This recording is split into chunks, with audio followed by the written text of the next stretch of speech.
Davos లో CM Chandrababu Naidu పర్యటన మూడో రోజు కొనసాగుతుంది. పారిశ్రామిక పురోగతిపై ఇవాళ ఏపీ సీఎం చంద్రబాబు ప్రసంగించనున్నారు. హొరైస్ చైర్మన్ ఫ్రాంక్ రిచర్తో భేటీ కానున్నారు. ఇక దావోస్ లో ఏపీ ప్రభుత్వం రికార్డు ఒప్పందాలు కుదుర్చుకుంది. 1,00,000 కోట్ల రూపాయలు పెట్టుబడులు పెట్టేందుకు ఆర్ఎంజెడ్ సంస్థ ముందుకొచ్చినట్లు తెలుస్తోంది.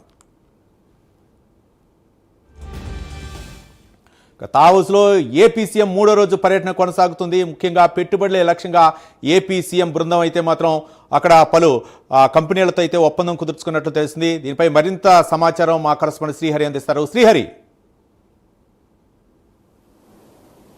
రైట్. అమరావతి ఏదైతే సీఎం చంద్రబాబు దావోస్ పర్యటన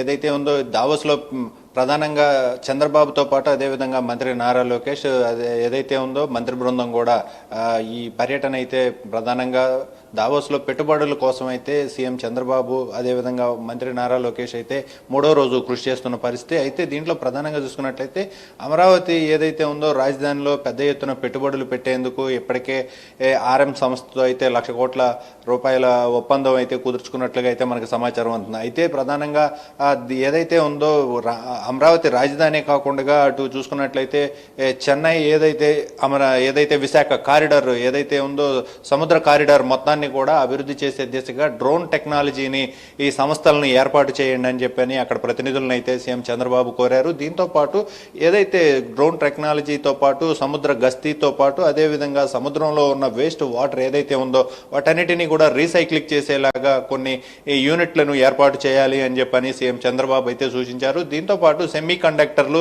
అదేవిధంగా సాంకేతిక పరమైన టెక్నాలజీని మరింత అభివృద్ధి చేసేందుకు ఏఐతో పాటు ఏదైతే క్వాంటమ్ ఉందో దీన్నంతా కూడా మరింత అభివృద్ధి చేయాలని చెప్పని సీఎం చంద్రబాబు అయితే వారిని కోరారు. అయితే దీంతో పాటు ప్రధానంగా చూసుకున్నట్లయితే సెమీ కండక్టర్లు వీటితో పాటు పెద్ద ఎత్తున ఏదైతే వైద్య విద్య ఏదైతే ఉన్నాయో వ్యవసాయ రంగాల్లో వీటన్నిటిలో కూడా పెద్ద ఎత్తున పెట్టుబడులతో పాటు వారికి కావాల్సిన ఏవైతే ఉన్నాయో సింగిల్ విండో విధానం అనుమతులు వీటన్నిటిని కూడా రాష్ట్ర ప్రభుత్వం వెంటనే వీరందరికీ కల్పిస్తుంది.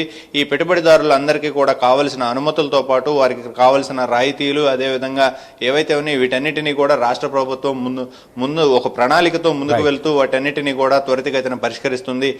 దాంతో పాటు ఏదైతే ఎస్క్రో అకౌంట్ ద్వారా ఈ పెట్టుబడులన్నిటినీ కూడా త్వరితగతిన అభివృద్ధి చేయడంతో పాటు ప్రతి రూపాయికి ఈ విలువ ఏదైతే ఉందో ప్రతి రూపాయికి సమాధానం చెప్పాల్సిన బాధ్యత ఉంటుంది. కాబట్టి దీనన్నిటిపైన కూడా ప్రభుత్వం ప్రత్యేక దృష్టి పెట్టిందని చెప్పని చెప్పుకోవాలి. ఈ నేపథ్యంలోనే ఏదైతే దావోస్ పర్యటన ఉందో దావోస్ పర్యటనలో ఏదైతే ఉందో ఆర్ఎం సంస్థ 1,00,000 కోట్ల రూపాయల పెట్టుబడితో రేపైతే ఈ బృందం ఎల్లుండి నుంచి అయితే అమరావతికి చేరుకోనుంది.